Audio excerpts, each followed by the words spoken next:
Today's episode, we are going to talk about 5 tips to help you find the perfect location for your retreat. 1. Research the location. When it's come to pick the location, you will need to make sure and take time to consider these questions. What kind of the location would be best to support your material you are teaching, and which place would be best aligned with your theme. Also, it's important to take into consideration what places people are familiar with and what they have on their bucket list. I do recommend that you do make sure that the place you are taking people to is currently saved. The world is constantly changing and you need to be aware of that matter. 2. Consider the travel time. There are so many amazing places around the world, but if it takes many days for just the travel or very difficult to get to, your clients probably don't want to take too many days off from work. And if it's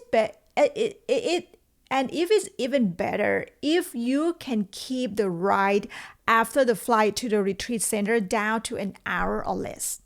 Most people, after they have been flying for a while, they just want to get to their room and fresh up. So a 3 hours ride after 5 to 8 hours set of flight or longer could be simply difficult. And again, that will make people having a hard time sign up for your retreat. 3. Consider the weather. Take the time to get the big picture of what your client is going to experience and consider making your retreat as much of a no-brainer as possible.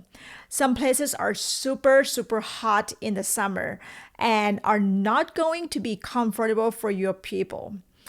Retreat is meant to be experienced outside. At least is the way I teach you how to put on it together. So the weather is super important.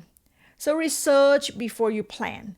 Sometimes the retreat leaders tend to find the inexpensive season to host their retreat because the hotel or the resort is super cheap and they are not very crowded. But here's the thing, you need to ask yourself, is it worth to save a little bit of money, but your group might be stuck inside the hotel the whole weekend because it's rain or it's too cold to go outside to do outdoor activities, or it's all wonderful shops and restaurants could be closed already. So number 4, currency exchange. Check your country's money exchange against where you are going. So of course, you want to make money from your retreat, but if you choose to host a retreat at some place that's already expensive to begin with, most likely you are going to have a hard time making it profitable. So consider the currency of your country and the currency of where your retreat will be. For example, the US dollar is doing well in the country like Thailand or Bali. So if you plan to host a retreat there, you might have less stress for pricing your retreat. But if you're from United States and you want to host a retreat in like Japan or some European countries, you probably will spend a bit more money that way. However, if you do your pricing well, you might have or if you have a personal contact or connection with the retreat center there, that you can get a good deal from the facility, it might not matter very much too. 5. How long is your retreat?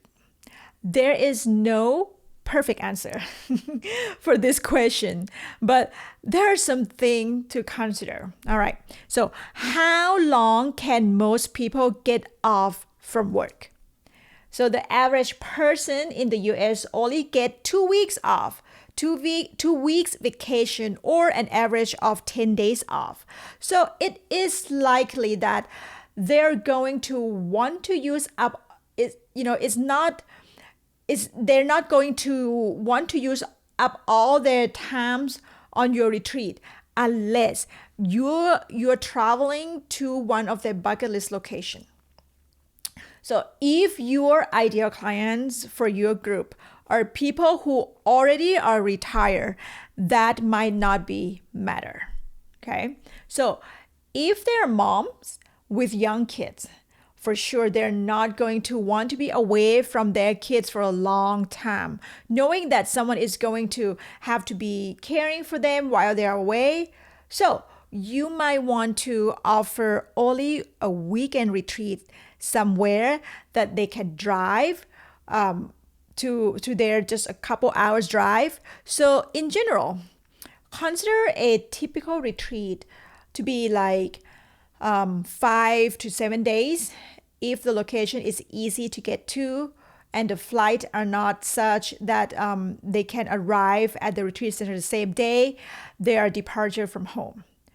And if the flight are longer, like they have to fly all day, then 7 to 10 days would be appropriate timing. If they have to fly to other side of the world, consider 10 to 15 days for the trip. Okay, question of the day. What location is your dream location for your retreat and why? Thank you so much for checking out the show, and whether you are watching this on YouTube or listening on podcast, make sure to subscribe so you don't miss out a new episode. And hey, if you can rate this podcast on Apple, share with your friends or someone that you know who is planning their own retreat right now so they can get to learn all the strategy just like you. We'll see you in the next episode.